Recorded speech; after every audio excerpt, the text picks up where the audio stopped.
Kakao lover, pag-usapan natin yung Phytophthora palmivora. Ito po, namatay na siya. Yun po ang padrat. Tapos, hindi na mahaharvest po yan.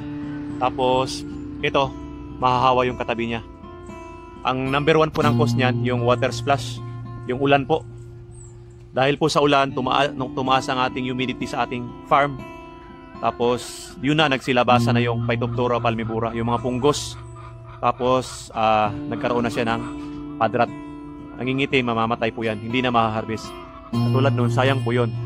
Pero yung iba, yung mga hinog na, hindi na po siya apektado. Ito po. So, kung maabot yan ng punggos, mga kakao lover, so malamang maapektuhan yung ating bunga. Ito, mga ganito.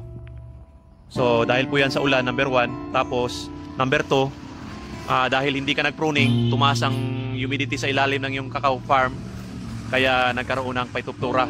Pangatlo, dahil po yan sa sanitation. Ayan, tingnan nyo po. Ito, maraming mga pinagtatapon dito, yung mga patay na mga kakao. O isa po rin ang dahilan. So, pangatlong dahilan po yan, pang-tatlong dahilan. So, kailangan, ibig sabihin, malinis ang ating farm, sanitize. So, sa ilalim ng ating farm, dapat malinis siya, wala mga patay-patay. Sanitize ang ating farm. Katulad niya, no? Ang dumi po. So, pinagmula ng Phytophthora palmivora. Yung pangatlo niyan. So, dapat sanitize ang ating area. Makapasok ang sikat ng araw, makapasok ang hangin. Yun dapat ang ating gagawin. Tapos, pangatlo, mag-spray po tayo ng fungicide.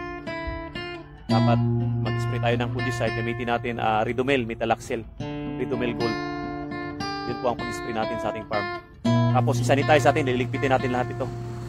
Liligpitin natin lahat ito.